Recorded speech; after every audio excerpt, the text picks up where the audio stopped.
Мекендештерим, биз азыр өтө страшный жердебиз. Бул жер Бали. Адамдарды көнбөстөн же күйгүзбөстөн просто так коюп коюшат. Бул адамдын баштары өтө страшный абалда и сассык абалда. Себеби бул жерде чирикке, жыландар дагы өтө көп экен. Адамдарды койгон учурда ошол жылан бирдекелер эле жеп кетет экен адамдын эттерин. Ушунчалык страшный абалда, жыты дагы өзгөчө коркунучтуу. Мекендештерим, бул жерде ар кандай дарактар бар. Ошо дарактардын астына өлүктөрдү коюшат.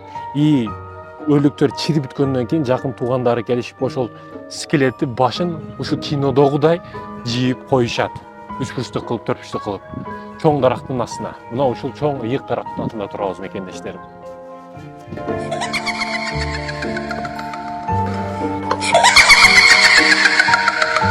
Бул жакта мына мекендештерим адам коюлган. Адам ушул жерде жакындарынын сүрөттөрүн дагы турат мына. Идиштерди дагы коюп коюшат, ошо жакындарга арналып курмандык чалыныш маселесинде коюп коюшат. Бул жердин ичинде азыр кадимкидей тело адам жатат да, байкасаңыздар, адам чирип атат да, мекендешим. Жыты ушунчалык эме, погода тропик токой болгонуна байланыштуу, чалкын болгонуна байланыштуу анча жыты билинбей атат, бирок ушунчалык сассык да.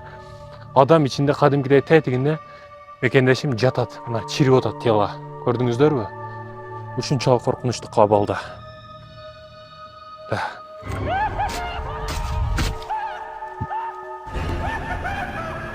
Эң өзгөчөлүгү Кыргызстандан, кыргыздардын атынан эң биринчи бул Трубян айылына биз биринчи бардык, мекендештерим. Биз биринчи видеого башкага тартууга разрешение алдык, башка кылдык. Эң өзгөчөлүгү кыргыздардан биринчи кадам койгон биз болуп атабыз да. Балиге барышат кыргыздар, гостиница, пляж и все да. Айтайын деген көп нерсе барсак болот, көрсөк болот, кылсак болот. Батур көлүнүн жээгинде Трубян жайгашкан. Булардын ишеними боюнча өлүктөрдү жерге коюшпайт, просто так ушинтип сакташат. Ар кимдин ишеними ар кандай.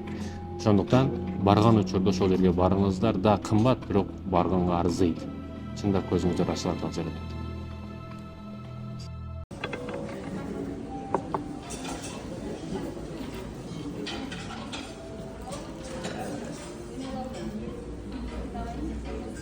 Айдалуу нерсени айтайын, мен кайсыл өлкөгө барбайын? Түркия, Европа, кайсы өлкөгө барбайын? Барган жеримде бир жерине күндүзү дагы барамын, и түнү дагы барамын. Сиздерге дагы сунушум, күндүзү башка көрүнөт, түнү башка көрүнөт. Сөз түрдө эки жерде эки жолу болуңуз. Жамгыр өтө көп жайыт, ошондуктан саат алган учуруңуздарда дагы суу өтпөй турган, и жамгырдын расчетун алып сөз түрдө келиңиздер. Балиге келгенде коркунучтуу нерселердин бири сойкулук маселеси. Сойкулук дүйнөлүк рынок, билесиздер, азбы көппү любой жерде болот бул нерсе, бирок келген учурда этият болуңуздар, бирөө бир пакет берип коебу, же бир кыз өтө красавица, кыз телефондон башка номерлерден жазабы, же бир жерге чакырабы, барбаш керек, кылбаш керек. Бул нерсеге жакындабаш керек. Эң жаманы туристтерди ушинтип алып келип бир нерсе кылып туруп, шантаж кылып, бул кылды кылып коет да. Ошол нерсе өтө жаман. Ошондуктан сактаныңыздар. Сойкуга и наркотик баягы дарыларды сунуштаса эч качан барбаңыздар, албаңыздар. Себепчи ортомчу болбоңуздар. Жоло бир пакет жаса дагы күмөндүү, ага тийбеңиздер, айланып өтүп кетиңиздер. Токойдун ортосундагы жалгыз аэропорт. Сыртында пальмалар, токойлор, ар түрдүү дарактар бар. Адамдар стресске түшпөсүн деген максатта ушундай кылышкан. Кош бол кыш, кош бол Кыргызстан, кош келдим Индонезия, кош келдим Бали. Балиде өз мекендештерим, бисмилла деп бүгүн тарыхын, историясын, өтмүшүн, келечегин бүт бардыгын ишарат этип өзүбүз дагы билебиз толук түрдө.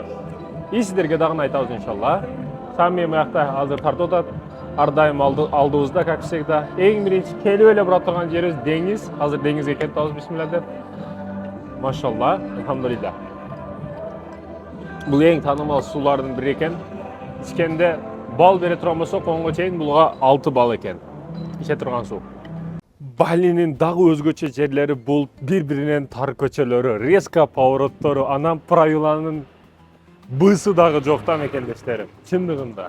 Ар ким өзүнүн тапкан жолунда скутерби, машинабы, кычыгыдан, аягынан, биягынан кыскасын өтүп кетет. Ар ким өзүнүн жолун тапкан табалактыкы дегендей.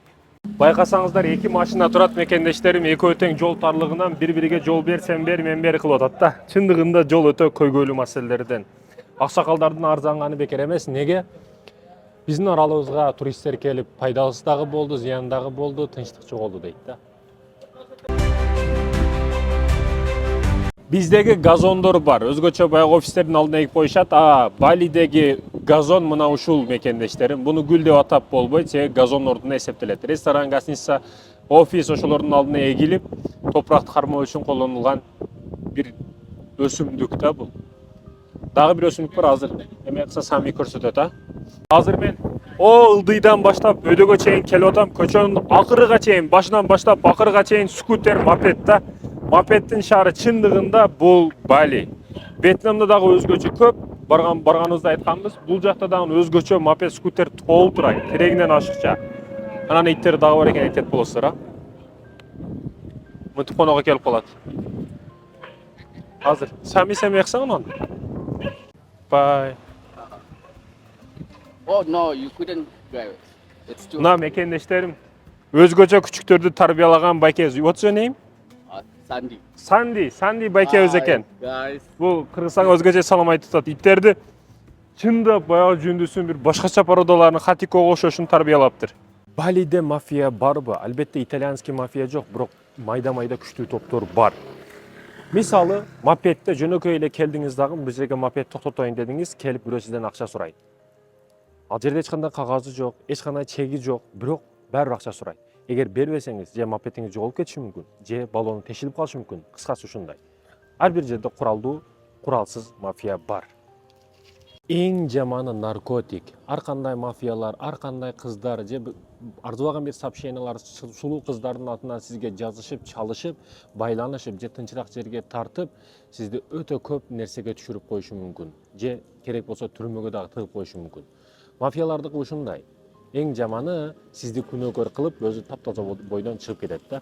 Ошондуктан Балиге келген учурда документтер дайым алдыңызда алып жүрүңүз. Полиция менен айтышпай эле коюңуз. Жергиликтүү адамдарга жылуу мамиле кылыңыз. Анан документи жок, же жергиликсиз, же туруксуз адамдардан эч нерсе албаңыз, эч нерсе бербеңиз. Окей? Балинин жамгырга баары эчтеке жетпейт. Өзгөчө жамгыр жаап жаткан учуру челектеп куюп атат, Чыгып жаман ойногон келет.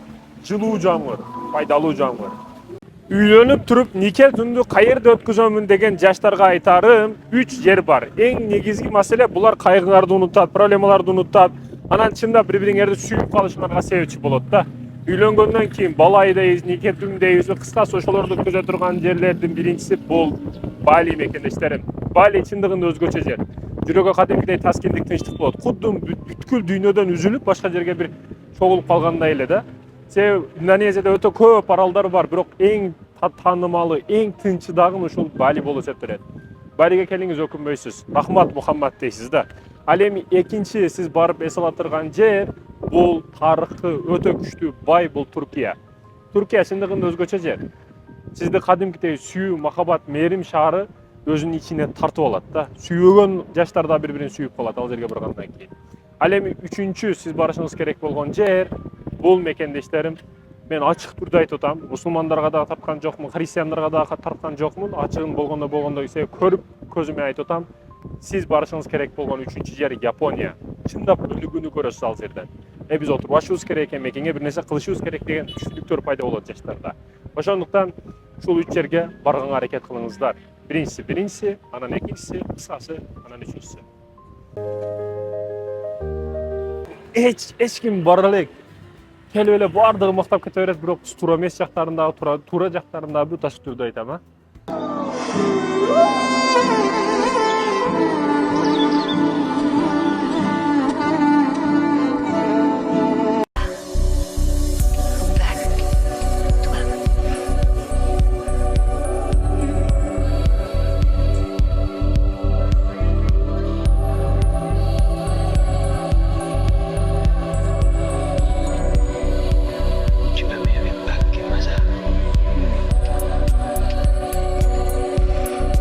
Балинин тамактары өзгөчө. Мен Индияда болгон кезде дагы айтканмын, алардын колтукка, анан бутта, анан башына коюп алып бышырган прачкаларын көрүп алып, аппетити ушунчалык тапкан эмес да. Мына көрүп туруп азыр жегин келбей калат да ужачы. Сиз келдиңиз Балиге, тамак табыш кыйын действительно. Халал тамак табыш кыйын. Ар түрдүү дүйнөдө адамдар бул жерде. Ошондуктан өзүбүзгө жакыныраак варианты макрон, этсиз, көчсүз макронду тандадым. Бирок ушунда дагы баары жеш кыйын маселе. Меники сапарда правильный питание бузулат негизи, бирок бул жерде правильный питание уланат окшойт жата. Бирок сокко сөз жок. Мисалы, бисмилла деп туруп, бирден баштап 10га чейин бал бере турган болсок, буга 7 бал беребиз. Действительно сары палмадан даярдалган өзгөчө сок. Бисмилла. Мекендештерим, Goody Protecoz азыр банк издеп жөнөдүк. Банк действительно табыш кыйын экен. Банк өтө аз.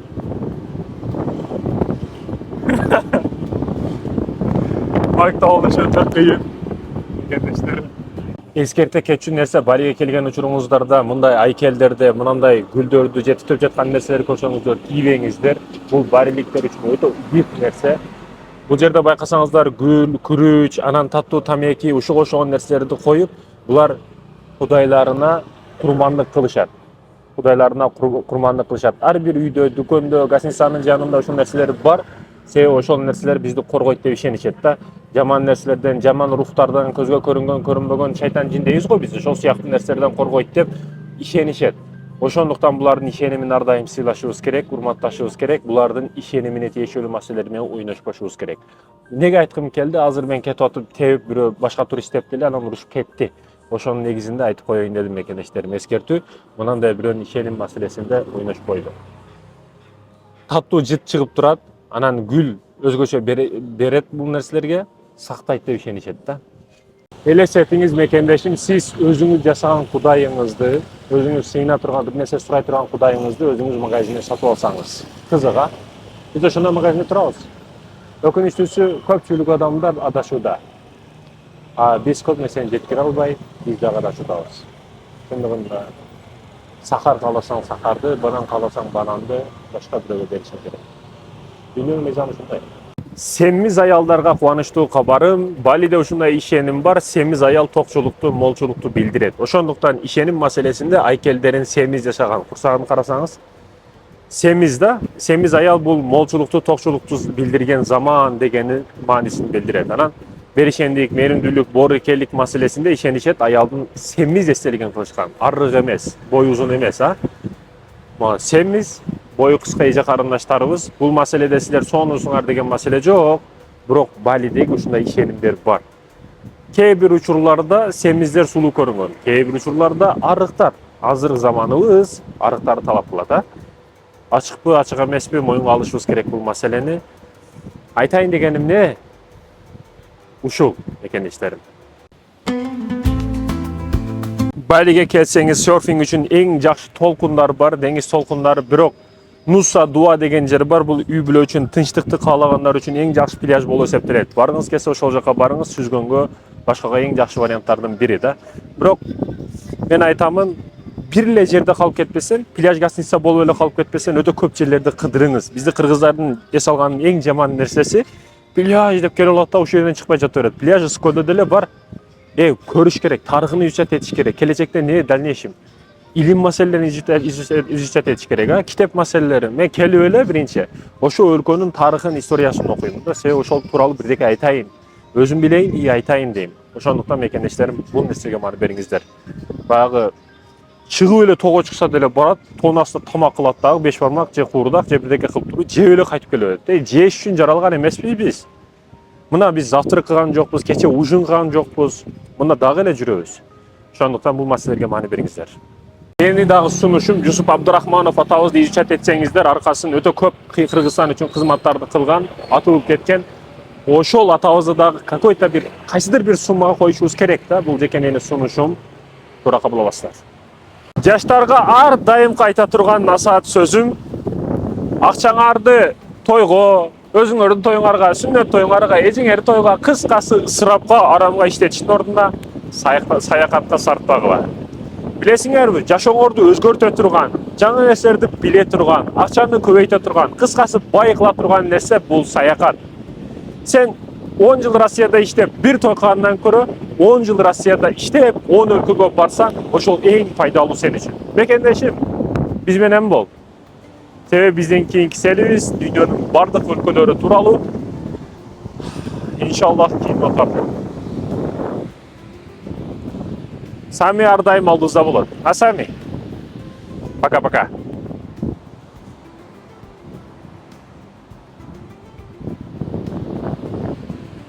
Бул эмне такта дейсиздерби? Жок, такта эмес. Бул камыш мекендештерим. Камыш чоңдугун карасаңыздар. Чын карындашым алданып калба. Эркек сүйсө алат, коргойт, эч качан колдонбойт. Сен колдонуучу бир мусор болуп калба да. Бул эң популярдуу Нирванага жетүү эстелиги. Билесиздер, бул эже эмнеге жатат деп ойлошуңуздар мүмкүн. Бул эже эмнеге жатат деп ойлошуңуздар мүмкүн. Бирок бул эң ыйык ишенимдердин бири. Буддисттер басымдуулук кылат, баары буддисттер бар бул жерде. Ошондуктан ресторан кафелердин астында Нирванага жетүү эстелиги турат. Бул аял жаткан Нирванага жетүү түшүнүгү. Бул тынчтыкка жетүү, коркпоо, чочупоо, кыскасы өлүм деген эмес. Бул ички ойгонуу деген түшүнүктү алып келет. Ошондуктан бул туристтерге өздөрүнө дух берсин, мотивация берсин, тынчтык берсин, эргүү берсин, сергүү берсин деген максатта ушул эстеликтерди коюшкан мекендештерим. Келген учурда бул жанында сөгүнбөңүздөр.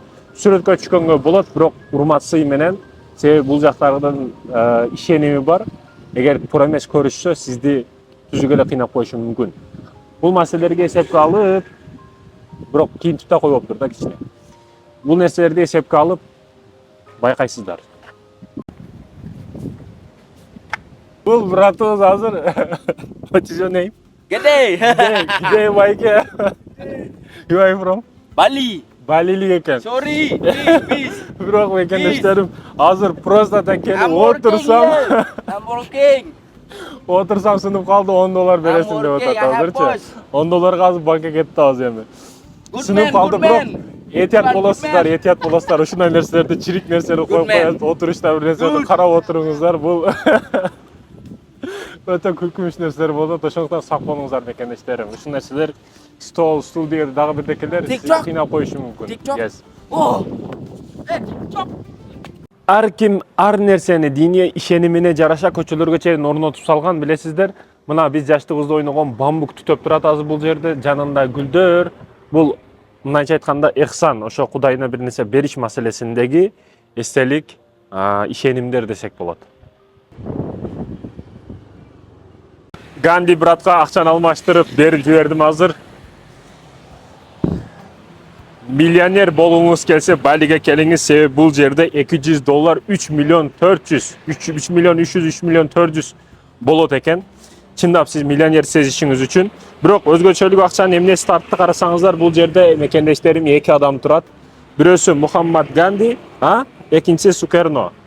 Бул экөө мамлекетти Индонезияны 1945-жылы негиздеген, эркиндигин жарыялаган. Ошондуктан 2 адам бирде, бириндикте деген максатта ушул эки сүрөттү коюшкан. Бизде валюталарда бардыгы Курманжында таатабыз, бардыгы жалгыз турушат, бирок 2 адам бул жерде. Демек 2, 3, 4төн кылып деле койсок болот экен мекендештерим. Серфинг спорту эң өнүккөн жер бул Бали. Мына жыгылып дагы түштү братыбыз. Айтайын дегеним не? Бали ушунун аркасынан өтө күчтүү популярдуу болгон. Серфинг үчүн эң ыңгайлуу деңиз, эң ыңгайлуу толкун, эң ыңгайлуу жер. Бул серфинг ушул бир такта менен жөнөкөй тилин биздин менен айтканда бир тактаны аласыз да, ушу келип аткан толкунга каршы жүзө бересиз да, жыргайсыз. Кыскасы өтө кайф нерсе экен. Азыр өтө жыргап ойнодук биз дагы. Сами жыгылды, биз да айтпай атам Саминики да Сами. Ошондой экен мекендештерим, келген учурда серфингге кирип коюңуздар. Бул дагы бир катмар сиз үчүн. Ишенесиздерби мекендештерим, бул өтө күчтүү диний өлкө, бул Бали. Муну оң жагымда бир ибадаткана турат, бул жагымда баптышкана турат. Анан түз барып солго бурулсам, мечит турат мекендештерим. Чындыгында өтө диний маселеси өнүккөн өлкө да. Бир эле көчөдө христианды, баптистти, буддистти, мусулманды көрүшүңүз толук түрдө мүмкүн. Бул жер Бали мекендештерим.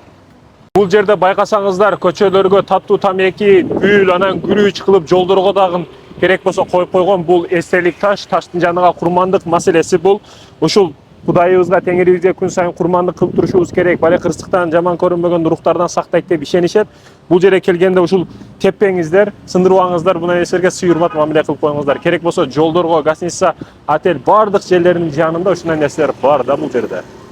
Этият болушуңуз керек болгон нерсе бул кыздар маселеси. Жолда кетип атканыңызда кыздар массажга башкага деп сунушташат, көптөгөн оорулар жугушу мүмкүн, зына маселеси болуп кетиши мүмкүн и акчаңыз, документтериңизди жоготушуңуз дагы мүмкүн. Ошондуктан мындай жерлерге кирбеген жакшы. Вьетнамда, Тайландда, Балиде массаж өнүккөн үч түрдүү. Бирок үчөө тең каттык. Айтайын дегеним, жеңемдин массажынан өтөрү жок. Эгер үйлөнө элек болсоңуз, саман пресс ташыгандан өтөрү жок. Окей? Чындыгында бир суроо пайда болот. Ушунча шириндик, ушунча көрүүч ысырап эмеспи? Анан бул эстелик жейби буну? Курмандык кабыл алабы деген суроо жаралат да. Чындап, мусулман экендигиңе дагы бир жолу сыймыктана турган жер бул Бали да, мекендештерим. Бинтаң супермаркети туристтер үчүн эң арзан, эң жакшы, эң чоң супермаркет Балидеги, мекендештерим. Мындайча айтканда, Кыргызстанга салыштырсак, бул Кыргызстандагы Дордой плаза болгону Бали стилинде дегени да. Балиге келсеңиз, светофор бар, эреже жок. Светофор бар, бирок иштебейт. Ал дагы, мекендештерим, өтүшкө аракет кылып көрөбүз. Эшмет ака, өтүп кетейли. Дуак коебуз, өтүп кетейли, туугандар. Чындыгында өтүш өтө проблема болгон өлкө. Жолдор тыгын, пробка өтө көп. Өзгөчө шаарына түшсөңүз, биз азыр кичинекей көчөдөбүз биз. Эшмет ака, өтүп кетейли. Өтүп кетейли. Ушундай дуак коебуз. Ушинтип өтпөсөңүздөр, өтүшүңүз, жолдон өтүшүңүз өтө кыйын да. Мына сизге проблема, мекендешим. Кыргызстанда жашаганыма сүйүнөм, шүгүр кылам. Шектүү обмен валюталарга кирбеңиздер. Балиге кайсы өлкөгө келгениңиздерде no процент деп ушинтип жазып алдашып эки жака тартышат. Ошолорго барбаңыздар, алданбаңыздар. Эң ишеничтүү жер банк. Банктан өтөрү жок. Любой мамлекетте бар банк. Банка кирерден мурда өзүңүз сунуй интеллекттен же интернеттен карап сурап алыңыз дагы бир жолу, чындап ушул сумма ушундай чыгабы деп алданбашыңыз керек. Жегенге абсолютно бирдекени табыш жеш кыйын. Себеби азыр мен сүрөккө тартып ар бирин ChatGPT'ден сунуй интеллекттен дагы сурап атам. Колдон келишинче окуганга чоңууга дагы аракет кылып атам. Жеш маселеси кыйын. Сизде аш, сизде жүргөн шашлыктар жок. Рис эң чоң маселе бул жерде рис. Гүрүч жакшы хорошо бар. Индиядан келет. Көбүнчө өздөрү да жетиштирилет. Балиде ристен өтөрү жок. Кайнатылган, этсиз рис жесеңиз проблема дагы болот и адаларам маселеси да ушул жерде сакталат. Бул жерде түшүнүшкө чейин эле уже убакыт кетип калат да. Балиде туалет бекер. Мени сүйүндүргөн нерсе ушул болду. Чынында шашып, кысталып келсең, акча деп турган болсо, майдалашка башкага убакыт да кетет да. Мен дагы туалет жууп иштеген, арзаган 7000 сомго бир ай жуат элем. Айтайын дегеним, бул жаман нерсе, башка нерсе жок. Болгону айтайын дегеним, ушунча турист келип атат, ушунча акча калып атат, жок дегенде кегилет, туристтерге акчаны туалетти бекер кылып коелу деген да булар. Адамгерчилик болгондо мындайча айтканда, биздечи. Туристтер тарта турган нерсе аэропорт тазалыгы, анан туалеттин, суудун бекерлиги. Бул маселеге маани беришибиз керек. Бисмилlah. Эгер 10 балга чейин бал бере турган болсок, 6 бал. Балинин мороженасы 6 балга ээ болду. Мен супермаркетте мороженое жеп жүрөм. Азыр эч ким күлгөнү жок. Алдымда Япон, Кытай, баличиликтер бүт элдер өтүп атат, бирок бирөөсү күлгөн жок. Эгер Кыргызстанда глобуска кирип алып ушинтип супермаркетте мороженое жесем, дестерим мен не деген сөздөрдү калып кетмекмин. Айтайын дегеним, бул супермаркетте мороженое жей деген эмес. Болгону айтайын дегеним, эл эмнедейт дегенден алыс болойлу. Ошол пример түшүндүрүү максатында бул мисалды келтирдим экенчилерим. Тамам. Машалла, эшиктери дагы сонун экен. Мен бир нерсени айткым келет да, мекендештерим. Бул кооздукту көрүп, азыр таң калып өзгөчө бир нерсени айткым келет. Бул не десеңиздер, ушундай эшиктер күтүп турат да бизди эртең. Ушундай эшиктер күтүп турат. Мындан кооз, мындан сонун эшиктер күтүп турат. Алхамдулилла. Жаштыгымдагы эң чоң максатым бананга тоюп жеш эле да. Аллах Таала кандай керемет зат, кандай мээримдүү зат. Мен ойлогон эмесмин эч качан Балиге, Вьетнамга, Тайландга келип оригинал ошол банан токойлорду ичинен тойгончо банан жешимди мен жети уктасам түшүндө көргөн эмесмин да. Аллах Таалага чексиз шүгүрлөр болсун. Бананга тоюп, огороддон жедирип койгон Аллах Таалага чексиз шүгүрлөр болсун мекендештерим. Насип кылсын. Банан эми тоюп жейбиз, бисмилла деп. Өзгөчө банан мекендештерим. Бананды көрүп атасыздар, бул үзүлгөнү, баягы колдо бир алтын баркы жок, жерде төгүлүп жатат. Жеп атам, бөкүп жеп атам, ушунчалык сонун бышкан, чындап оригинал, баары оригинал да. Бизге жетип барганы кам үзүлөткөн дагы жетип барат экен. Негизи көп банандар кичинекей бышат, чоң бышканы уже көп нерсе бар анын ичинде. Бисмилла деп бейиштей болгон өзгөчө эшик. bien mieux qu'être mal accompagné, pas vrai? Où est ton papa? Dis-moi où est ton papa? Sans même devoir lui parler, il sait ce qui ne va pas. Ah sacré papa, dis-moi où es-tu caché? Ça doit Faire au moins 1000 fois que j'ai compter mes doigts. Hey. Où t'es papa, où t'es? Où t'es, papa, où t'es?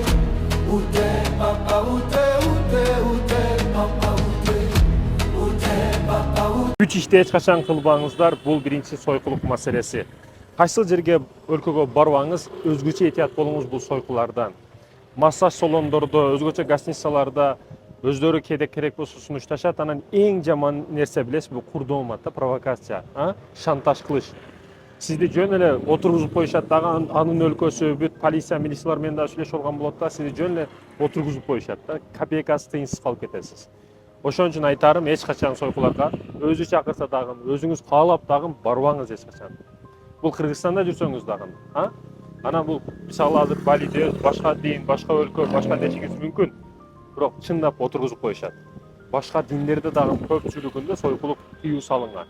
Анан да өлкө саясаттан сырткарда кармаганга аракет кылат. Бирок айтайын деген нерсе, этият болуңуз. Этият болуңуз мекендеш. Ал эми экинчи маселе, ар кандай жолдо баратканыңызда, өзгөчө мындай тихий көчөлөрдө баратканыңызда, азыр кечкурун башталат. Бир нерселерди сунушташат келип алып. Мындан алып кой дейт, ичине агыраак бирдекени көрсөтөт, кокаин дейт, башка дейт, какао дейт, ардекени айтып, жеке мынтип алдыга чакырышты баштайт бурчка. Ошол бурчка эч качан барбаңыз. Өзгөчө кыздар чакырат, башка бетаныш номерлерден сулуу кыздын немесин коюп алып жазышат. Ал айткан адреске барасыз, сүйүнүп калдым, бир максатыма жетип келем, жыргап калат экенмин деп барган учуруңузда аякта сизден төртөө келе турган жөөкүр төртөө күтүп турат сизди. Ошол жерде шымыңызды шыпырып, жылаңач кылып көчөгө чыгарып коет. Өзүңүз дагы түшүнбөй каласыз да. Ошон үчүн эч качан мынтип бекер келип аткан нерседен этият болуңуз мекендеш. Өзгөчө бул башка мамлекетте. Анан жолдо кетип атасыз, жолдо бир пакет жатат. Ага тийбей эле коюң. Сооп болот, алып коюн дебей эле коюң. Машинада булсаңыз токтоп алып коюн дебей эле коюң. Башка өлкөдө, башка жерде кара пакет ич көрүнбөй турат, билесиз, чектүү бирдеке бар да анда. Бирөө атайын акча салып коюшу мүмкүн, алтын салып коюшу мүмкүн, атайын сизге доомат кылыш үчүн. Ошондуктан бул нерселерди мен тажрыйбада көрүп, сизге эскертип айтып коеюн деп атам. Бул нерселерден этият болуңуз мекендеш. Балиде даруз дагы өсөт. Эми дарузга баа берип көрөбүз. 1 балдан 10 балга чейин бере турган болсок, кана, бисмилла. Чындап бемаза. Өзү даруздарга жетпейт. Сочный, сулуу, судагы жетишпегенде кандайдыр башкача да. Кыскасы 10 балга чейин 4 бал беребиз дарузуна. Көрсөтүп коеюн. Мына мекендештерим, даруз. Ургу дагы кандайдыр бир аз да. Ошондон дагы билсек болот. Балинин алабайлары. Алабайлары алалап эле жата берет экен булар, ар жерде аралап эле. Мына тууган окшойт, 28 темчеги бар экен. Бул жердеги зымдарды карасаңыздар, бул жердеги электрик акелерге чоң рахмат. Бул жерде түшүнүп, бул зымдарды түшүнүп, бишин кылганыга рахмат.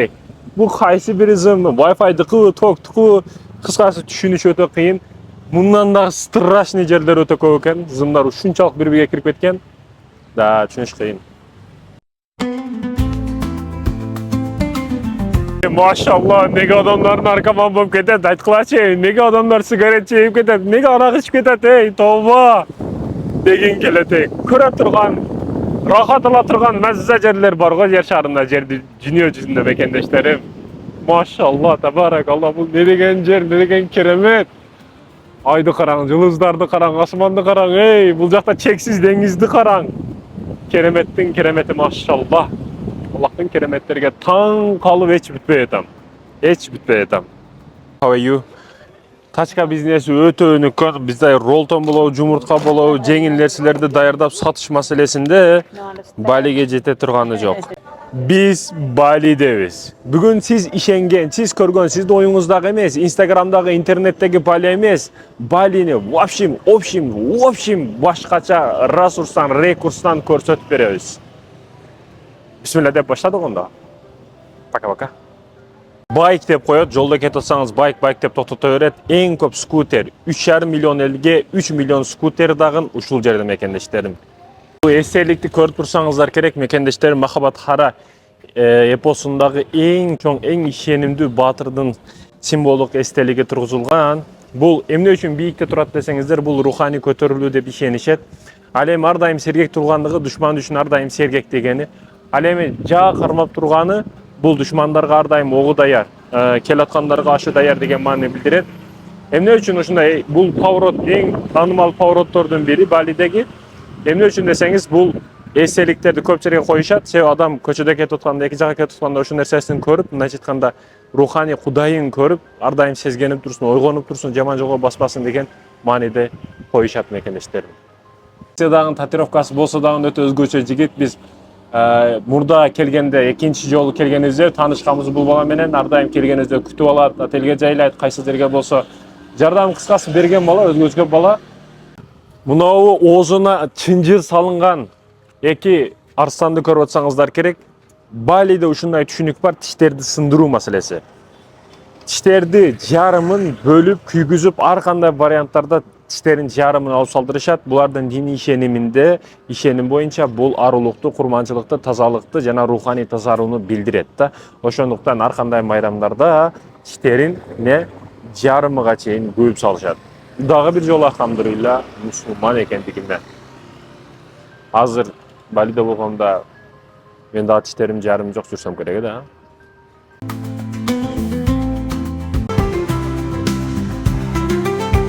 Ушунчалык тар көчөдө, мына тар тротуарда дарага орун бар да. Эгер бизде болсо кыйып сал, кесип сал, зыяны көп, адамдарга зыян берет, чагы түшүп кетет, бирдеке болот дейт да. А бул жерде чоң отелдин алды, бул жол кадимкидей, бирок дарактын урматы бар, ошол жер 3 бурчтук кылып атайын бөлүп коюшкан да. Кафе, рестораны барлардын, бизнесмендердин кулагына күмүштөргө сиз кафе ачкан учуруңузда сөз түрдө фотозона кылышыңыз керек. Себеби кафеңизге келип эс алып сүрөткө түшүп дагы кетиш керек да. Бул бир эле жасап коюш, бирок өмүр бою түрө бере турган фотозона да. Себеби бул тартат кадимкидей адамды. Ал эми мындай окшошкон өзгөчө бир мындай тарыхты эске салган нерселерди кылсаңыз, ошо тарыхый нерселер адамды эсинде калтырат, кафеңизди эсинде калтырат мындайча айтканда. Анан өзгөчө дизайнды бул өлкөдө өзгөчө көп беришиптир. Мына жөнөкөй эле бакалачка кум кадимкидей эски тарыхты эске салат да.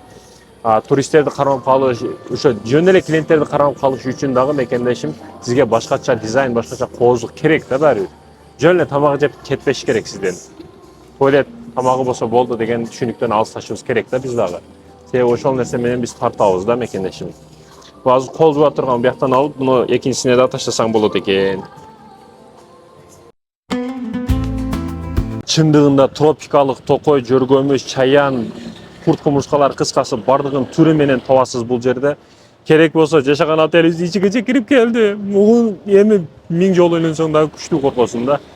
Мындай кеткан учуруңузда о дарактардын үстүнөн жыландардын жүрүшү кадимкидей, өтө чоң жыландардын жүрүшү, өтө сиз түшүнбөгөн биологияда окуй элек жөргөмүштөрдү көрөбүз да бул жактан. Чындыгында ушундай. Азыр тияктан кесе ачса эшикти киребиз, көп нерсени изучать этебиз бул жактан. Бул жактын иттери дагы башкача. Хава десең келет экен. Десең түшүнбөйт, бул кыргызчаны түшүнбөйт экен булар. Өзгөчө иттери дагы башкача, жаныбарлар дагы башкача. Дүйнөдөгү эң чоң кескелдири Кроя дагы ушул жерде Балиде жашайт мекендештерим. Веси 90 килограммга чейин барат, 50дөн жогору 90 килограммга чейин. Анан жыт билиш системасы ушунчалык күчтүү, 5-10 километр алыстагы чалажан бир кийикпи, ташбакабы кыскасы не болсо дагы жыт аркылуу сезип келип жеп алат да. Муну неге аждар деп аташат? Балиде аны аждар деп аташат да. Эмне үчүн аждар? Себеби чындыгында аждар көрүнүшү, жай кыймылдашы менен чуркаганда саатына 20 километрди жөн эле чуркап коет да. Өтө тез, өтө бат. Жырткыч, чындыгында жырткыч бир жегенде өзүнүн весинен 10 килограмм азыраак нерсени бир чайнап же берет да. Оозу дагы ушу жыландыкыдай эле ачылат, мындай болупчу, 80ге 80 болуп. Ошондуктан бул жырткыч жаныбар азыр дүйнөдө кызыл китепке кирген, жоголуп кетиштин арафасында турат. Бул жаныбарды азыр ичине киребиз, көрүп чыгабыз ошо жаныбарды дагы. Бул бирок Балинин кээ бир эле жерлеринде бар, бардык жеринде эмес. Койс Индонезиянын кээ бир жерлеринде бар, бардык жеринде эмес мекендештерим. Уусу барбы жокпу? Уусу мурда жок дешет эле, бирок азыр илим өнүгүп, уусу бар экендиги аныкталды. тиштеген учурда уу бөлүнүп чыгат жана жансыз кылат. Адамды дагы жеши мүмкүн. Мурда адамга дагы өзгөчө токойдогу жаш балдарга кол салган жеген учурлар дагы болгон. Адамды жейт кадимкидей, бул ошондуктан ажыдар, ошондуктан жырткыч. Адамды жейт. Качып кутулуш өтө кыйын. Өзгөчө чалажан болгондорго өтө кооптуу. Бутуңуз сынып калса, колуңуз сынып кетсе, бирдеке болуп чалажан болуп калсаңыз, адамга кадимкидей кол салат, жейт. Маймыл көбүнчө жейт, көбүнчө чала неме кылган эчкилерди дагы жеп салышы мүмкүн. Эчкилер менен азыр парктарда багышат экен, көрдүк. Бирок өтө страшный. Алдыдан өзгөчө бул кескелдирктин чоңу 3 метрин көрсөңүз, бир башкача чувство келет экен да адамга. Эртең карылар үйүнө барып калбайын десеңиз, балаңыздын тарбиясы, күнүмдүк турмушу, күнүмдүк окуялары менен алектениңиз. Bir telefonu koluna karmatıp sardan geçken ne olsan oşol bol deyip kaldırıp geçsiniz, bul türmüge tıgıp bilgenin kıl degen deyle oşol nesege bara var da. Erteң size karılar үйüne alıp barıp koysa, kudum oşol sistema aylanğanda sizge kaytkanday bolot da.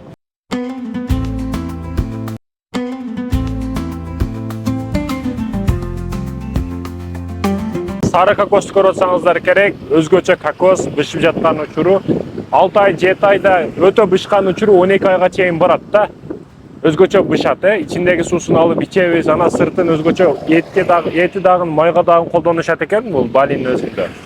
Айтайын дегеним, өзгөчө ичимдик ичсең ушунчалык бир ичкенде да жакпашы мүмкүн, бирок кийин ичине көңгөндөн кийин өтө өзгөчө таам сизди ар дайым тартып турат да. Ичкен сайын ичкиң келе берет. Таза табигый суусундуга. Ушундай Аллах Таала берип коет кереметтүү нерселерди. Керек болсо сууну мөмөнү üstüge эле өстүрүп кое берет экен да. Бул биздеги алмадайды, алмада сочный суу ушул сыяктуу. Вулкан атылган Батур тоосунан күндүн чыгышын көрө турган болсок, күндүн батышын Катурдан көрөбүз мекендештер. Ушундай коз, ушундай өзгөчө күндүн чыгышын, батышын көр, энергияны кадимкидей аласың мекендешим. Бул коз жер, ушул Катур бич, күндүн батышы мекендештерим. My name? Jaya. Jaya. Jaya and Toby. Jaya and Toby. Toby. Yeah. Tommy, yeah? Toby. Toby. Yeah. Toby Hayya, yeah? Jaya. Jaya. Jaya. Yeah. Jaya. Sol. 8 yaştayken mekendeşlerim özgöçö küçüktörдүн biri. Ha? Кезек ужин кылууга, тамактанууга келди мекендештерим. Бул ресторан, кафени көрүп турсаңыздар, башка сосед ресторандарда адам жок. Бул жерде туристти көрүп чакырат дегендей, туристтер көптүгү үчүн ишеничтүү деп башка туристтер дагы кире берет да. А так негизи ушул эле тамактар башкаларда деле бар, толтура. Керек болсо жакшынакай кылып жасайт. Бирок болгону бул жер өтө красивый и жолго өтө жакын көрүнүктүү турат да. Ошон үчүн туристти көрүп бири-бирин чакыра берет да. Тартып турат, ошо бул жерде биз адамдар көп, ишенсең болот, тамактар жакшы дегендей маселе бар да. Ошондон ушул нерсени баягы ресторан бизнесиндегилер эсепке алып коюңуздар. Жаштыгынан мекендешим, колуна коркпосон акча бергенди үйрөтүңүз. О, керемет караңыздар мекендештерим. Hep para sattığına bereket alıp kuruşuntуп индустар өтө берет да, кысталар. Ким ойлоп тур дейсиз? 11 жаштагы баланын телевизордо көргөн нерсеси, сүрөттө көргөн нерсеси арадан жылдар өтүп реал жашоодо орун алат деп. Меники орундалды. Алхамдулилlah. Чексиз шүгүрлүк. Чексиз тынчтыкка карап, ага кадам басып атабыз.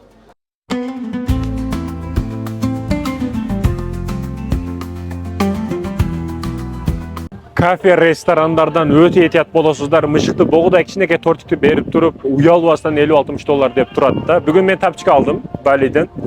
500 000 Индонезия Бали руписинен алдым. Бул дегени сомго 2,5 миң сом болот. 2,5 миң сомдук нерсени билесиздер канча сомго алдым? Оригинал тапчыканы түшүрүп, сенасын түшүрүп, 2,5 миң сомдук нерсени 250 сомго алдым.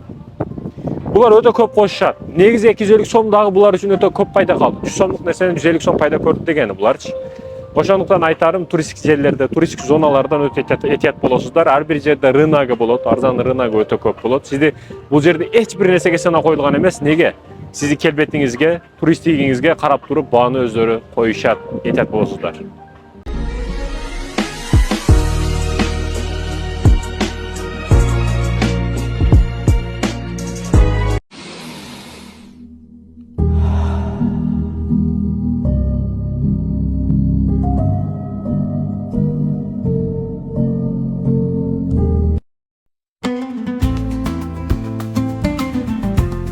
Бул кооздукту көлдү карасаңыздар, мен айтарым, кайсыл жерге келбеңиз, кайсы өлкөгө келбеңиз, келе турган жериңизге же эрте менен, же мекендешим кечинде келиңиз. Эрте менен эл жок, пробка жок, башка жок. Азыр кооздукту карасаңыз, муну эч бир камера жеткирип бере албайт да. Азыр Сами тартып атат. Дрон менен башка менен, бисмилла деп кеттик. Азыр Сами дронду учурса, кооздукту көрсөтөбүз. Бул кооздукту асмандан көрсөтпөсөк болбойт да. Жеңемди сөзсүз түрдө алып келишиңиз керек болгон жер мекендешим.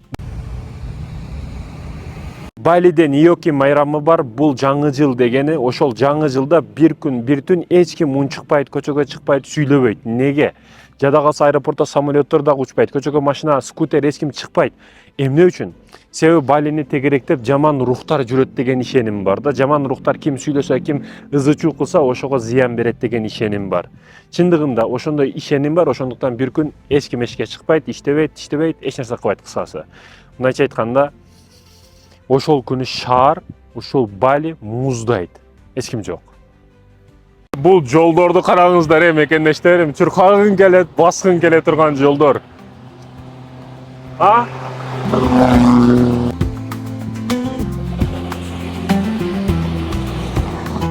Азыр бул Токойду аралап, Туруньян деген айылга өтөбүз. Ал жерде страшный историяларды айтышка туура келет. Себеби ал жерде адамдардын баш сөөктөрү, анан ар кандай рухтар жүрөт дейт. Азыр проверка үчүн кетип атабыз. Бали, Чытырман, Токой өзгөчө жыландар көп кездешет. Мен бир нерсени айтып коеюн дедим. Жырга бес алып жаткан учурунда могу дарактардын үстүнөн жылан кадимгиде өтөт да. Өзгөчө жыландар өтө көп бул жерде. Дарактын үстүнөн учуп өтө турган жыландар бар экен, өтө улуу. Айтайын дегеним, келгенде мынтип жаткан учуруңузда этият болуң, асманды карап жатың, бир нерсе тиштеп койбосун да. Анан жылан чаккан учурда тиштеп соруп ал, ошол жерди кысып байлап кой деген дүйнөлүк медицинада туура эмес мекендешим. Эски ойлорду токтотушубуз керек. Биринчи жардам, тез жардам. Врачтан өтөрү жок. Тиштеп убакыт кетирип отурба. Соруп салам дебе, байлап коем дебе. Кириши менен, жылан иштеши менен резко канга аралашат. Канга аралашкандан кийин кеч көп нерсеге. Ошон үчүн биринчи врачка бар мекендешим. Ана мындай тропик токойлорго келген учурда, өзгөчө Балиде, Вьетнамда токойлорго келген учурда резинка өтүк, мындай тизиңизге чейин көтөрүлгөн бийигирээк кроссовка ошол сыяктуу нерсе кийиңиз, себеби мекендешим. Жылан 100% чагышы мүмкүн. Майда кобра, алаконда көп түрдүүлүгү бар. Кобра билесиздер өтө улуу, алаконда уусу жок, жай кыймылдаган, бирок буат. Ошон үчүн этият болосуздар. Айрыкча кеч келгенде этият болуңуздар, кечкурун өтө страшный абалга келет бул жерлер мекендешим. Биз өзгөчө токойдобуз азыр.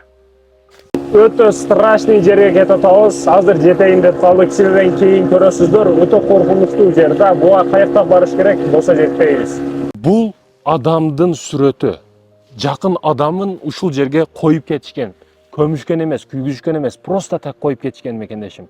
Бул ушинтип жылдар турат. Адам чирип, теласы жок болуп, жылан келеби, чегирткек келеби, бирдекелер адамдын теласын жеп сөөгүп калат го. Сөөгүп калгандан кийин потом биз көрсөткөн ошол жака адамдардын сөөктөрүн жакын бир туугандары келип ошол жака алып барып, ыйык дарак деп эсептешкен ыйык дарагынын астына тизип коюшат үчүстү кылып мекендешим. Мына динсиздик эмнеге алып келет бизде? Булардын ишениминде ушундай. Мекендешим жытыга чыдап болбой атат. Бул нени сөөгү деп ойлойсуз? Койдукубу, эчкинеги жок, бул адамдын теласы. Мекендештерим, Туруньянга жетип келдик, азыр жегине келдик. Кадимгидей жыт сезилип атат, страшный жыт. Себеби бул жер өлүктөрдүн мүрзөсү.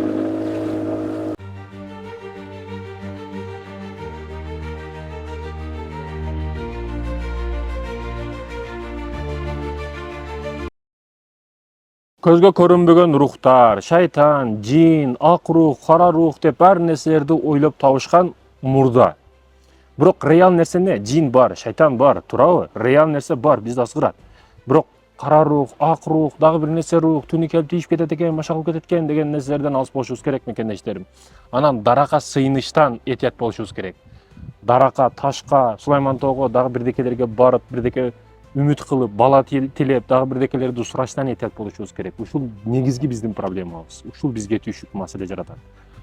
Артымда турган өтө менин досторум, баш сөөктөр, азыр Сами көрсөтсө өтө красавчик болуп турушат. Мына байкасаңыздар, бул жаңы жакында коюлган баш сөөк. Мыналары эскилери, үстүгө жаңылары коюлуп тизилип кетиле берет. Бул өтө жакшы дизайн көрүп берет да. Дешим мүмкүн, бирок мекендештерим, бул жер башкача жер. Бирлөрдүн ишениминде эң ыйык жери.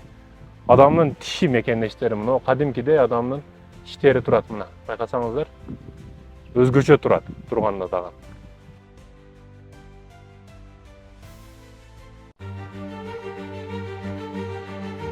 Байкасаңыздар, бул жерде акчалар турат мына. Адамдардын сүрөтүнө карап акчаларды, идиштерди коюп кетишет. Бул курмандыкка кирет деп эсептешет да, курмандык катары көрүшөт. Ошондуктан идиштерди тамак жейт деп ошол маселелерди идиштерди коюп кетишет. Эң ыйык дарак деп эсептелген дарагы ушул дарактын астына мына скелеттерди, сөөктөрдү ушинтип жыйнап коюшат, тепчит.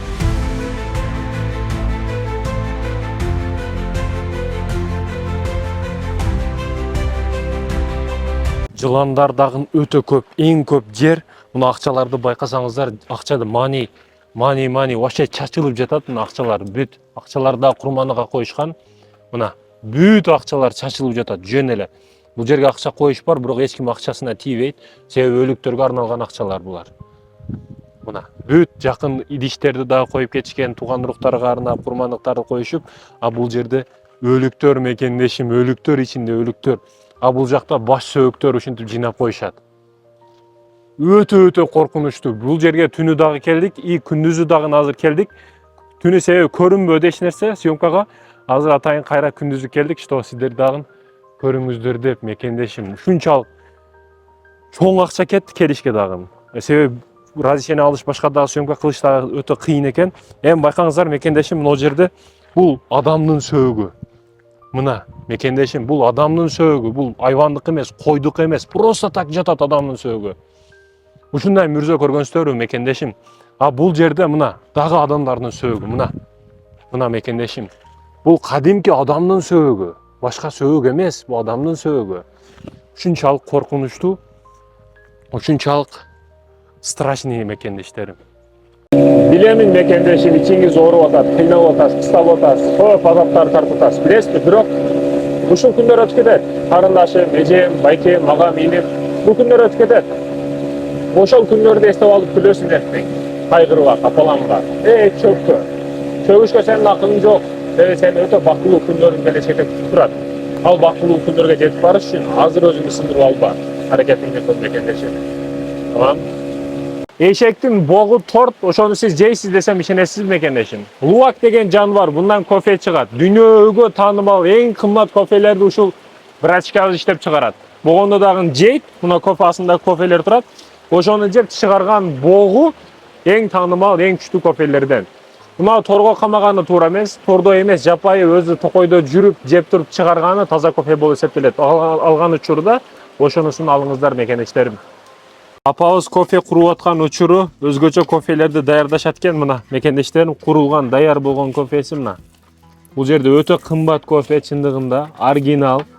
Бул жерде эзилип, мына жерде майдаланып, мына жерге салынат экен, даяр түрдө кетет экен. А мына жерде баягы мышык богону, то есть баягы заңынан даярдалган кофе да, баягы жан луактын. Луак иштеп чыгарган. Бул жакта жер жаңак сыяктуу турат. Бул жактан анан тазаланып келип, казанга түшүп, курулуп, потом анан бул жакка өтөт экен да. Өзгөчө кофе. Карайсыз. Мына мекендештерим. Кофе курушам насип кылды бизге.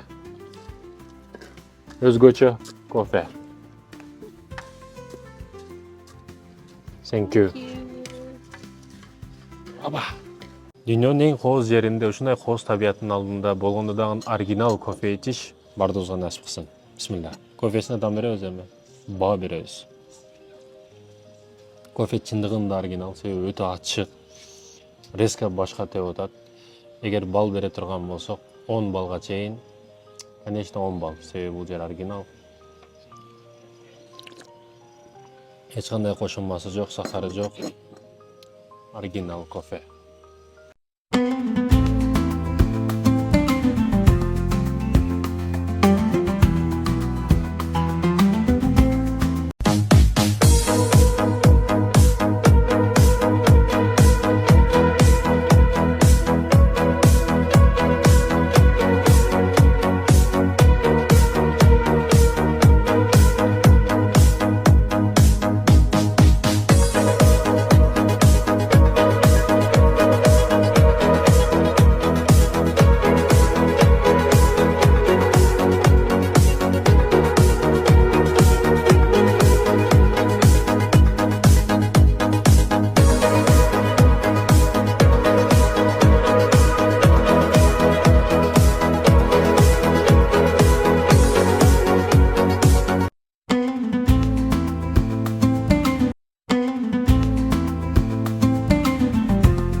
eng kichinekey jana özgöçö tınç akkan şarkıratmalardan biri. Bu qayerda dep oylaysiz mekendeşim?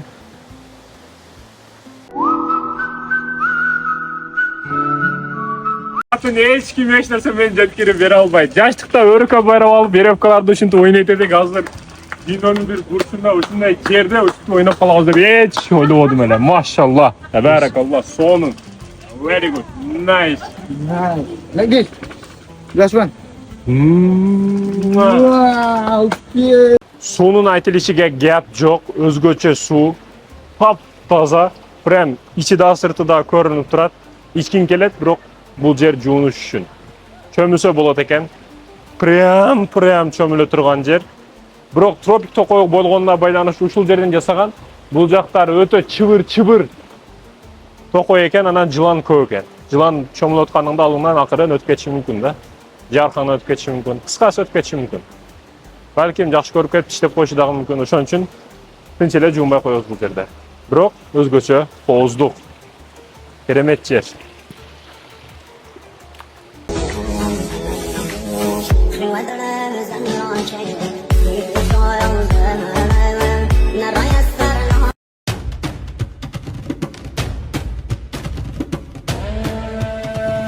Ушундай жер, керемет жер, кооз жер. Мына карасаңыздар, мекендештерим, өтө керемет жер.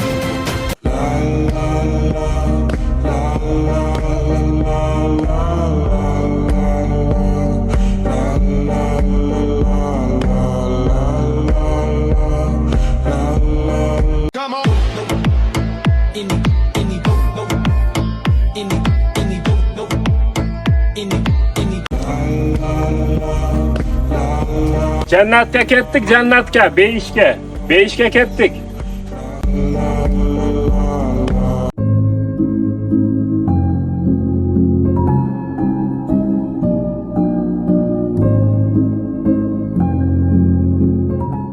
Жер Тумалак деген сөздү уккансызбы? Ошол Тумалак жерди таптым. Мына ушул жер. Бул жер мекендешим Бали. Өзгөчө кооз, керемет табияты, таза абасы, сиз келип сезе турган нерсе таза абасы, табияты, жыландары, бир башкача жер да.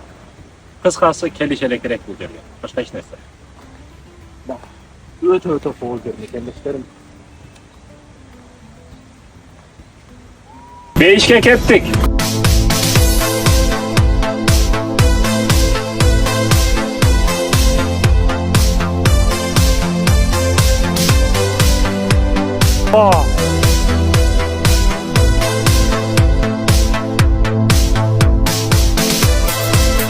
Эшигиңдин астыда мынандай тикен эмес банан бышып турса өзгөчө маза болсо керек, Бирок мен бананды айткым келбейт. Бул жерде эшиктердин асты бүт эле таза экен. Үйдө айткым келет да. Үйдө эки этаж салган, аккуратный сон кылып салган да. Кичине кылып, бийик кылып, эгиз кылып, эки этаж кылып салган. Биз эки этаж салсак кандай кылабыз? Экинчи этажга бир жылда бир чыксак чыгабыз. 4 жылдан кийин бүтөт ремонту дагы. Ону да бүтсө болсо бүтпөй тура берет экинчи этажы. Эл көрсүңө кылабыз да эки этаж үйдү түшү. Мына болсо бир этаж сон кылып жашасак болот мекендешим. Айтайын дегеним, эки этаж салсаң дагы аккуратный кылып, жашай турган кылып сал. Мактаныш үчүн эмес. Азыр самий көрсөтсөң сен. Өзгөчө маселелердин бири мекендештерим, көрүп алсаңыздар болот. Бул жакта бир кампердин эстелиги, бул жак айынчылык, анан бул жак чексиз деңиз. Эскерте кетчү нерсе, бул кооздук, бул көрктүү нерсе бекер да, акчага эмес.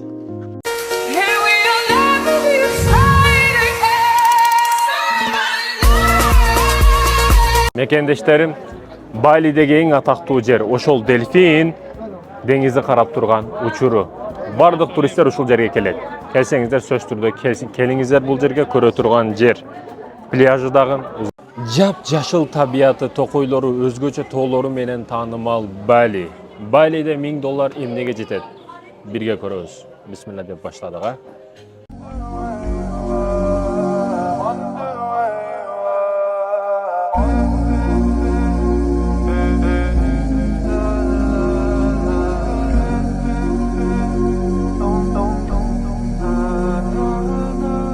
Эң кооз, эң керемет жерлердин бири мына ошол мост, көпүрө мекендештерим. Интернетти жарган, интернеттин шарапаты менен звезда болуп кеткен жерге таап келдик. Өтө көп кыйынчылыктар менен пешене көрдү, караңыздар. Шунча тер менен чыгып келдик. Alhamdulillah, negizizge şükür. Öte keremet yer. Sonun yer. Emin mezza kılıp bana Sami. Samiler çömüp çıktı da şoğa aytıdan bularga. Allah jaratkan en keremet yerlerden biri Akiyanız, maşallah, bundan karаңыздар. Sami көрсөтсөң.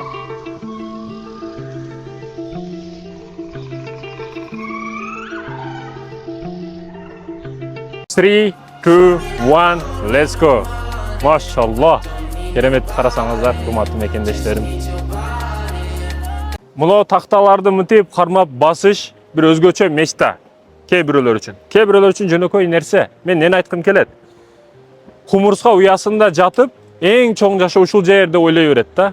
Люстранын ичине баягы төрпүштөк ишенин ичине балык түшүп алып, эң чоң океан ушул жерде ойлой берет. Чоң океандар көргөн эмес себеби. Айтайын дегеним, көрүш маселесинде бир жерде чектелип калба. Чык, эки жакты көр, алаксый турган нерселер өтө көптүгүн билесиң мекендешим.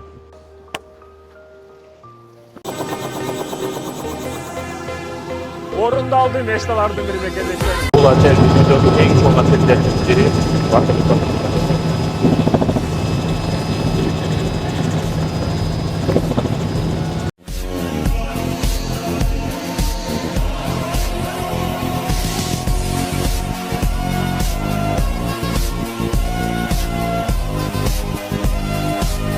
Мындай жерде вертолетко чыкпаса болбойт мекендештерим. Ошондуктан сөзсүз түрдө вертолетко чыгыңыздар именно ушул жерде. Бул жерде кокос деп иштеп каламын деп ойлободум эле. Бисмилла. Оба. Оба. Бали курт кумурскалардын жөргөмүчтөрдүн аралы. Буга жөнөкөй эле мисал мына. Көрсөтсөңүз Сами. Мына. Өтө чоң экен. Прям чоң экен. Чагып наркы дүйнөгө прямой кетире турган түрүнөн окшойт. Неужели мен бул жерлерди өз көздөрүм менен көрүп жатам? Көрүңүздөр мекендештерим. Машалла табарак Аллах. Бул Балидеги эң атактуу дельфин дейбиз, аждар дейбиз, кыскасы ошол жаныбар деңизди карап турган учуру Балидеги эң атактуу туристтер эң көп келген жер мекендештерим. Келиш бардыгы насыпсын. Ана мындай жерде вертолет камера учурбаса болбойт. Сами учур. Аял ажырашуудан мурда эң биринчи балдарын ойлойт. Өзүнүн максатынан, өзүнүн нафсинен, өзүнүн кызыкчылыктарынан көбүрөөк биринчи орунга аялын коёт. То есть балдарын коёт аял киши. Ошондуктан ажырашуу маселесинде реалдуу карай турган болсок, эң биринчине аял киши балдарын ортого коюп туруп ойлонот да. Этиги эстелик көрүп атасыздарбы мекендештерим? Бул эстелик аял колун дубак ачып турган эстелик. Бул көп маанини туюндурат да. Саякаттын эң коркунучтуу жери алданбай каласың. Эч кимге. Себеби көп алданасың да мекендешим ачыгы. Биринчи саякатты баштаган учурда картаңа алып кетет, паспорт жоголот, акчаңа жоголот. Кыскасы кыйынчылыкты көп көрүп коесуң. Саякат оңой эмес. Саякатка акча керек, бекер эмес. Бир эле өлкөнү кыдырып чыккан канча кетет акча. Айтайын дегеним, саякатты көп кылган адам алданбай калат. Көп адам менен сүйлөшөт. Японы, Корея, Кытай, американец бардыгын көрүп чыгат. Көз тааныйт дегендер бүт баягы психолог болуп өтөт да саякаттаган адамдар. Жакшылыкта жарашайды мекендештерим, жамандыкта эмес. Себеби азыр жаман толо. Жакшыларды издеп табыш кыйын болуп калды.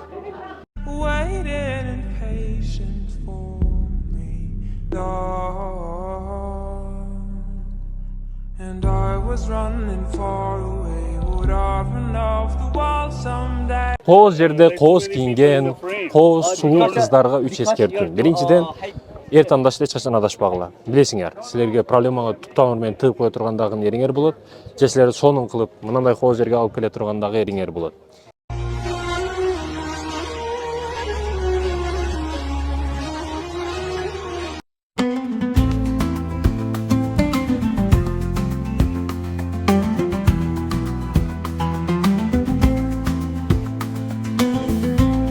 Мекендештерим, коркунучтуу эч нерсе жок. Мына секирсек дагы болот, мына чуркасак дагы болот, мындай кылып. Мындай кылып. Өзгөчө себеби бүт безопасность каралган бул жерде, коркуштун эч нерсе кереги жок. Мекендештерим, өзгөчө кооз жерлердин бири, мына машалла, кереметтүү Аллах Таалага чексиз шүгүрлөр болсун. Өзгөчө кооз керемет жерлердин бири. Таам бербестен башка илажыбыз жок. Мына караңыздар, вид өзүнчө эле круто да. Welcome.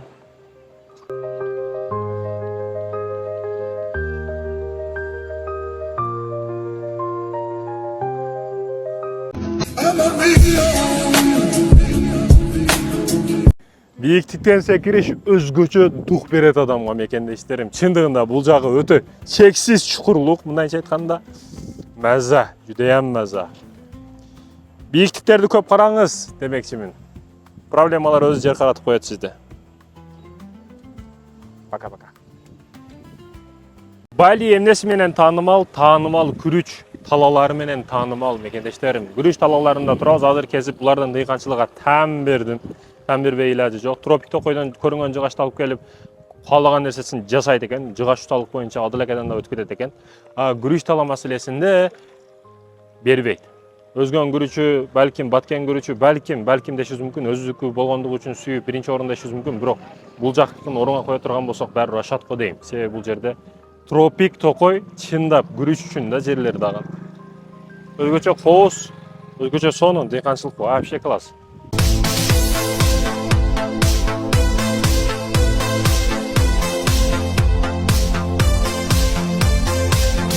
Ушундай керемет кооз жерлерге келиш каалайсыңбы мекендешим? Анда ата-энеңдин дуасын ал, ата-энеңдин батасын ал, ата-энеңдин дуасы бул жерге жеткизет сени. 100% кепилдик айтам.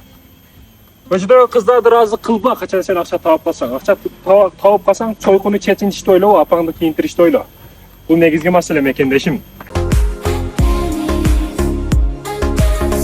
Бали Удгай шаркыратмасы. Эгерде сиз зериксеңиз, тынчтыкты жакшы көрсөңүз, анда шаркыратмага келиңиз, дарташып кетесиз. Келгенде спорт кийимдерин сөзсүз түрдө алып алыңыз, себеби тайгалак, жыгылышыңыз дагы мүмкүн. Шляпка тапчкан алып алсаңыз, кеңири сууга дагы түшүп турсаңыз болот экен, аз балдар жуунуп чыкты. Кыскасы ушундай, өтө кооз, керемет шаршарлардын бири. Балидеги 2-нчи орунда. Көп өлкөлөрдө куралдуу күчтөр жаатында бүркүт күч болуп, эмблема болуп, символ болуп туруп берет да. Бүркүттүн өзүнчө жолу бар, жөнөкөй куштун өзүнчө жолу бар. Бирок билесиздерби, уялар тууралуу айтып, азыр уяны өзгөчө кооз кылып жасап коюшуптур. Аркаңда дарыя, мына жерде уя, Анан мекендештерим, куш тууралуу кесиптин нерсе. Кушту сойсо дагы хасабы сойсун деген сөз бар.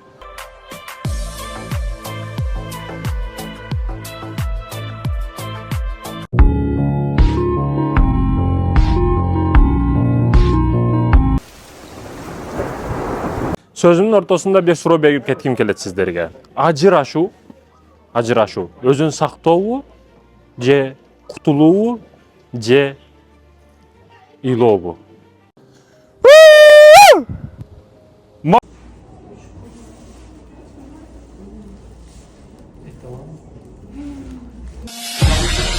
Атайын отурдум, артым көрүнсүн деп, бирок чындыгында башкача жер. Үчкө чейин эсептейсизби, же бирден баштап үчкө чейин эсептейсизби, ар бир жагынан кооз чыгаттырган жер мына ушул жер экен. Муну кинолордо көрөсүздөр и жашооңузда бир жол. Жок дегенде көрүп кетим экен. Сиз үчүн табияттын бардык эшиги ачык. Кээптик иштеп аткан байкелерди көрсөңүздөр керек. Ал иштеп аткан байкелер өзгөчө иш кылышып атат. Товарларды ушинтип орушат экен, өсүмдүктөрдү, коргош максатында кара флагтарды кармап алып мынтип коргошот экен, шамал кылып, чегитекелер жүргөнүз менен. Кыскасы ушинтип коргойт экен өсүмдүктөрдү. Алдынан башкача көрүнөт. Биз кинодон башкадан көргөнбүз жаштоочуларда, бирок реал баары башка да. Ким менен болбосун аралыкты сакта. Сүйгөнүңбү, атаңбы, таанышыңбы, бир тууганыңбы, досуңбу аралыкты сакта. Аралык сакташты билбесең, аралык сенден алысташты баштайт да мекендешим. Түшүнгөнгө жеткенге жетет. Неге? Өтө каттуу сүйүп кетсең, атаң өлсө сен да өлүшүңө туура келет. Же кызың өлүп калса сен да кошулуп өлүшүңө туура келет. Сүйүүдө дагы ар бир нерседе аралык болуш керек да мекендештерим. Унутпайлы бул нерсени. Колумдагы эмне деп ойлойсуздар? Эки кулакка окшош нерсе бул нан. Нан жемиши мекендештерим. Бизде буудайдан, анан жүгөрүдөн нан кылышат го. Бул жердин мөмөсүнөн, ушундай мөмөсүнөн нан кылышат, ун кылышат, жешет мекендешим. Кээде кууруп, кээде ошо кайнатып, ар түрдүү кылып жей турган мөмө ушул мөмө мекендешим. Өзгөчө нан, ун мындайча айтканда. Азыр ошол өстүрүлгөн жерге келдик. Бизде таштар жөн эле жатат да, тоолорубузда, айылдарда деле таштар жөн эле жатат. Таштарды ушинтип тизип тепкич кылып пайдалансак болот экен. Карасаңыздар, идеал пайдаланган да таштарды, толук түрдө. Жамгыр жаайт, бирок турбайт, баары жанына арык казып койгон. Ушинтип пайдалансак болот, ар бир нерсе себепсиз эмес, себептүү менен жаратылган.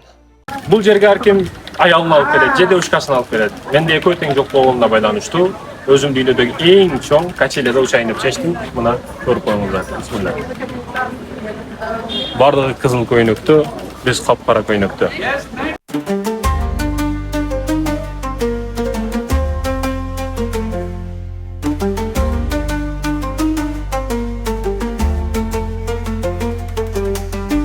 Биринчиден ден соолук. Ден соолугуңду сүйүп карап кал. Карыган учурда өтө катуу өкүнөсүң. Карыгандар бардыгынан сурагын эмне үчүн өкүнөт? Биринчиси ден соолук карабаган үчүн, жаштык кадырын билбеген үчүн, саякат кылбагандыгы үчүн. Ушул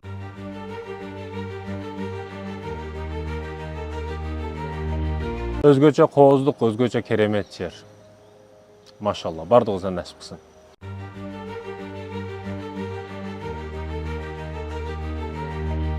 Бизнес баштоо үчүн негизги 3 идея. Биринчиси баштоо. Кандай болбосун бизнес баштоо. Себеби биринчиси ар бир адам жаңылат да. Не иш кыласың биринчисинде ката кетирет баары. Себеби ал биринчи болуп атпайбы? Бирок бул ката дегени күнөө деген эмес. Күнөө башка нерсе, ката башка нерсе. Мисалы үчүн бизнесте кичине акча түшүп калды, сойкуга бардың, бул күнөө.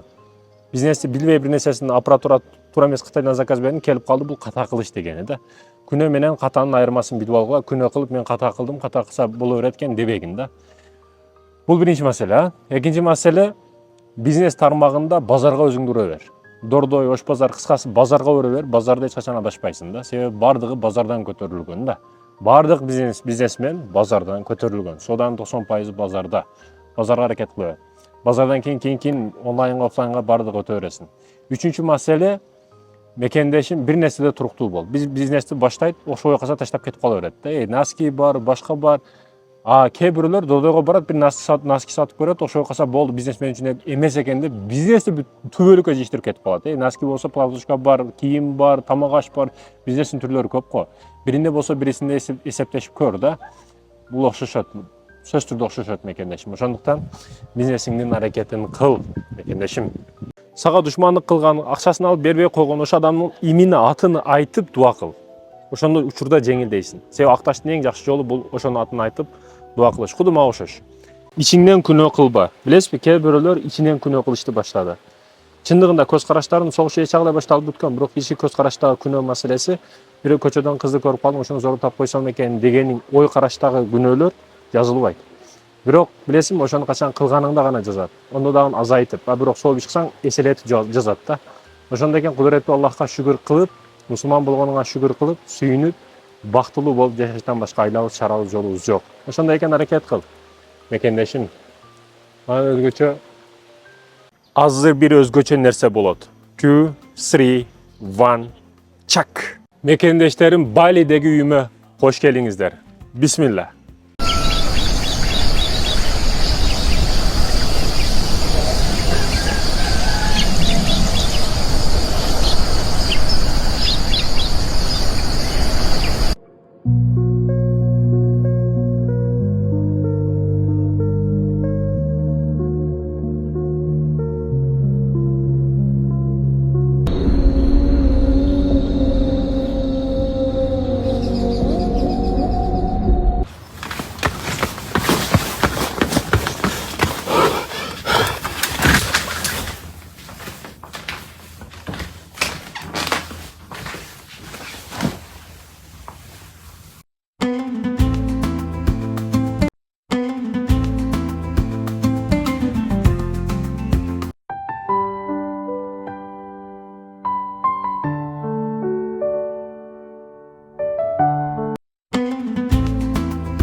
Байледе эң страшный нерсе бул короз уюштуруш. Азыр короз уюштурушка дагы катышып келдик. Ушунун аркасынан көп бызылчуулар Байледе тез болуп турат.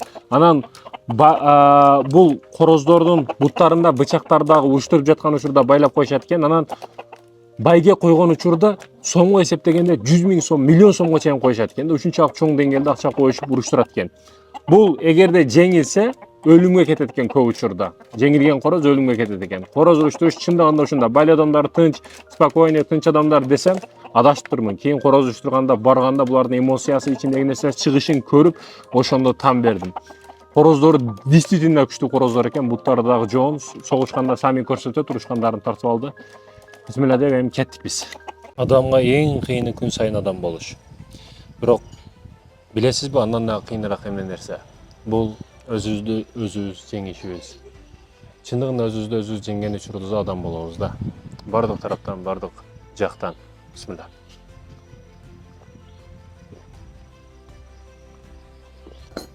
Good.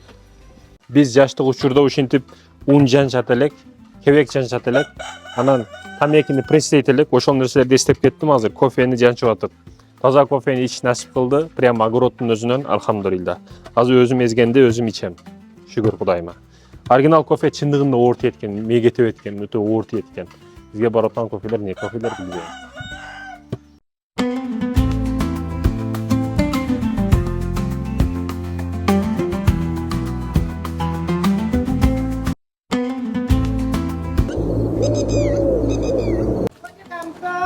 I am from Kyrgyzstan. Мекендештерим мына банан. Ушундай болот экен. Бул бышкана балы, өзгөчө. Банан вообще сонун түрү менен, өтө чоң түрү. Машалла. Мына мен сиздерге көрсөтөйүн мекендештерим. Мына о банан. Ушунчалык чоң да, эй. Азыр бул жакта камышты даярдаш атат, банан даярдашып эксперт кылат экен. Бизге кама балда жетип барган ушул банан мекендештерим. Азыр ордуна коюп коеюн. Good banana you see. Mama do eat mama. Эң жаман нерсе не мекендешим билесизби? Ушул жерлерди көрбөй калышыңыз, ушул жерлерге келбей калышыңыз. Дүйнөдөн көз жумуп аткан учуруңузда арман кыла турган адамдардын эң чоң нерсеси саякат да. Көрбөй калышыңыз. Мээңиз менен көзүңүз менен барып келдиңиз, телевизор, интернет аркылуу туурабы? Бирок реал көрбөдүңүз, бул нерсе катуу өкүндүрөт өлгөн учурда сизде. Ошондуктан мекендешим не кылсаңыз дагы саякат кылыңыз. 17.000 аралы бар бул Балинин 6.000 аралы гана ачылган мекендешим. 6.000 гана элестетиң, калганында бүт адамдар үчат этип бүт эле көп нерселери бар. Биз бар эле көп жерлер бар деген. Адам кадамы кой элек океандар, жаратылыш, али өтө көп. Ошондуктан да атеисттерге эскертим, дүйнөнү Аллах жараткан. Ушул жерден билсеңер болот. Аллах жараткан.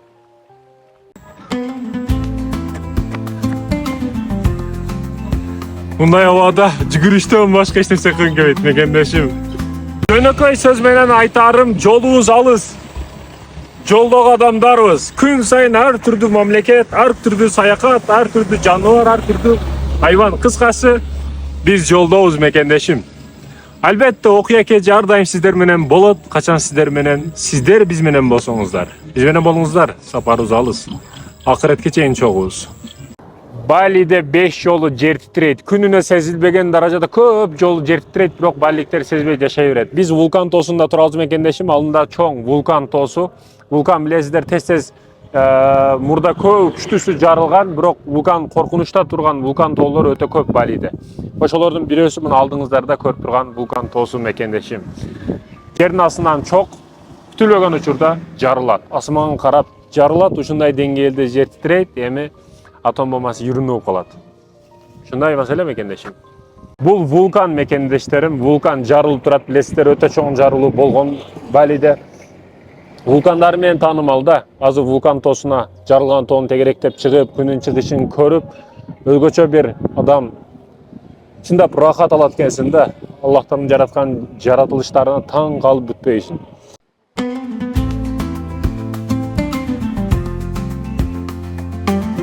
Ата-энеден өткөн бакыт жок, ата-энени урматта сыйла. Не кылсаң биринчи ата-энеңе кыл мекендешим. Экинчиси аялың. Аялыңа көп нерсе кылбаш маселесинде эсептеп көрсөң, тойго чейин көп нерсе кылып койгонсуң, тойдон кийин бир да кылган эмессиң да. Неге сен 200-дүсүңбү деген келет да. Неге сен алганга чейин нардекелерди убада бересиң, обещать этесиң көп нерсени, а никең алып алгандан кийин меники, тойдон кийин меники деген түшүнүктү жогот мекендешим. Эмне кылсаң аялыңа кыл, Ал эми үчүнчүсү балдарыңыз. Балдарыңызга бирок эң жакшы берген нерсеңиз бул тарбияңыз. Тарбияны өтө күчөйтүңүз мекендешим. Болбосо болбойт. Тарбия жана гана тарбия мекендештерим. Жашоо үчүн эң пайдалуу 3 нерсе. Биринчиден бул жаштык. Жаштыгыңды туура пайдалан. Азыр биз бул айылда кетебиз. Бул айылды көрүп, жаш балдарын көрүп, жаштарын көрүп, өзгөчө кубандын, сүйүнүн, действительно эмгекчил жаштар экен. Жаштык учурду туура пайдаланышыбыз керек да мекендештерим. Жаштыкты. Ал эми экинчи нерсе илим билим. Эңе бир нерсе киргиз. Бул жактарды көрсөтүп, карап азыр mege işteş kerek ekendигин түшүндүм. Себеби өтө өнүккөн, билим жактан өтө катуу окуган жаштар, окумуштуулар бүт бардыгы же бул жагында, ал эми эмгекчилер бул жагында экен мекендешет. Действительно эки жактан өтө күчтүү. Ал эми үчүнчүдөн аракет болбосо, максат болбосо, сени сүзгөнүң бекер, биз кайыктабыз мекендешет. Эки калагыңдын кайыгы эки тараптуу, биринчиси аракет, экинчиси максат. Максатың болуп, аракетиң болбосо жетпейсиң. Максатың болуп, аракетиң болбосо жетпейсиң. Ошондуктан экөө тең бирдей болуш керек. Бул маселеге маани берип мекендешет.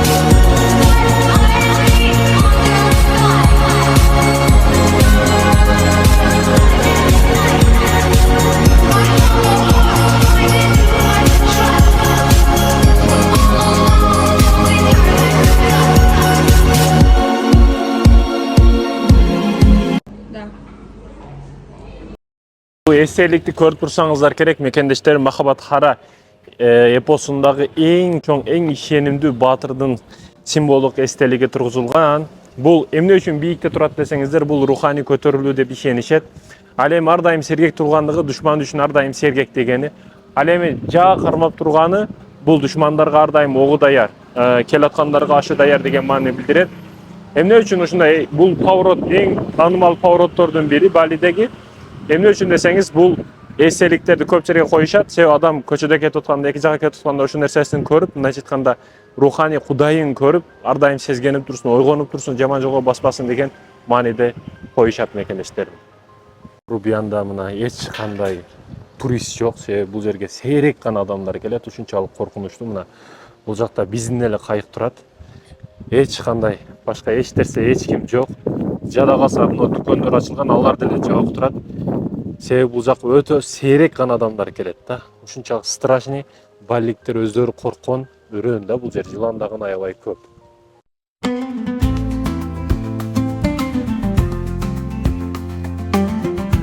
Аллах табарак ва таала жараткан эң коуз, эң чоң океанда турабыз мекендештерим. Алтындагы үйдүн үстүндө камышы бар, үйдү крышасы үй, камыш. Бул үйдү мен кинолордо кээ бир нерселерде көрөт элем, бирок келип көрүп, ичинде жашап көрүп, бир башкача чувство болот да. Качан сен бир нерсени кыялданасың, реал жашоого ачканда бир башкача сезимдер болот. Ошол сезимдерди айтып келдим мекендештерим. Адам кенен болуп бериш керек да. Ичи канчалык кысылбасын, ойлору кенен боло бериш керек экен дүйнөдө. Максат койгондо кенен кое бериш керек экен. Анда комнат эмес, 3 комнат, 4 комнат үй алам деп ниет кое берет. Сөзсүз берет. Ошодогу итке дагы берет, акбарыскында саңкат берет. Ажал жетсе, ташбака болсоң дагы, чайка болсоң дагы өлөсүң да. Бекеринен ажалы жеткенин оозу курук деп бекеринен айтылган эмес Кыргызда. Мына өлгөн ташбака. Жана Наркы океанда ташбакалар менен жуунуп, кадимкиде өзгөчө балыктар менен алдынан көрүш башкача система, бирок өлгөн ташбаканы көрүш башкача. Катуу ударлар тийгенде ташы жарылып, кадимкидей өлгөн да бул. Себеби толкун өтө катуу.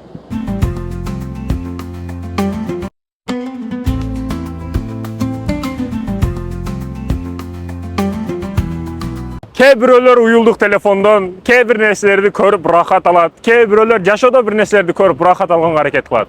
Кээ бирөөлөр үчүн тамак аш, кээ бирөөлөр үчүн аялы рахат берет. Бирок биз издеген рахат, тынччылык мына мекендештерим, мынау өзгөчө океан. Дүйнөдөгү эң чоң океандын алдында турам.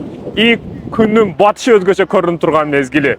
Мындан өткөн бактылуулук барбы? Мындан өткөн бакыт барбы мекендештерим? Чексиздик. Мына менин бактым. Мына Мухаммад Бекминдин бакты чексиздик, чексиздик жана чексиздик. Аллах табарак ва таала жараткан миңдеген керемет нерселерди көрүп, миң шүгүр кылабыз да. Алхамдулилла. Чексиз шүгүр. Аллахым, мени жаратып койгонуңа, бардыгын бергениңе миллион, миллиард эсе шүгүр. Чексиз шүгүр Аллахым. Bu verselerde hazır hiçbir kamera, mına baldarda külüp atat. Hiçbir kamera yetkirip bere albayt. Bu hazır 700-800 ming so'mduk kameralar. Biroq oşolor dagın bari ko'rsatib bere albayt. Bu жерде özgöçe океан мекендештерим. Жеткиргениге şükür, çeksiz şükür, milyon şükür. Allah'ım beysep şükür. Niyet kıldık. Kim oylap tur deysiz? Kim oylap tur deysiz mekendeşim? Üşü yaş balanın kıyallı orunda alıp uşunda jere kelette. Bugün uşul jerde mi mekendeşim? Çeksiz şükür. Dünyada en köp musulmanlar yaşayan ülke bu Endonezya. 228 milyon elden 98% musulman. Elesetiңiz kандай gana keremet ülke. Da dizayn özgöçe. Bardıq жерінде.